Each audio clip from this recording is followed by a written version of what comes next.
doing quite a lot of videos on fees at the minute. I think in a situation or we're in the UK, which I think people are tightening the belts a little bit across the board, whether that be at home or in your business. One easy way to make more money is to cut your costs. So we can all drive more revenue, more revenue, more revenue. But if you can cut out your costs, I always say that is instant profit that you don't have to make as much revenue for. So occasionally looking at the costs in your business and understanding the costs in your business, to me, is really important. I'm a numbers person. I think that any owner of a business should know their costs.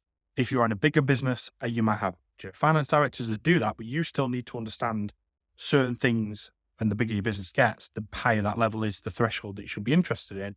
But as you're coming up and up and coming businesses, you need a grip on costs. You need to know what things cost, what the market rate is for things. Are you overpaying, are you underpaying? So I just thought I'd run through some of the things that we commonly cover in terms of costs for clients. So domain costs. So this is your .co.uk or your .com or your .org.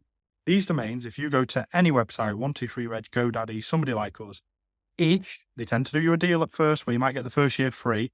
They range depending on what the word is afterwards, but a .co.uk is about 10 quid a year, £12.50 a year, 15 quid a year. A .com is about £10 a year, £12.50, 15 quid a year, something in that region. Some companies like us you might be working with, and they might charge you 30 quid a year if their main thing isn't domains, because they'll probably have some costs in organizing that domain and storing it for you and charging you for that domain. So there might be some smaller companies that charge a bit more, but they might take away some of the hassle, so that might be worth it, or they might just be ripping you off. And then there are other domains which are more expensive. So you could have like .design, and these custom ones do tend to be more expensive now.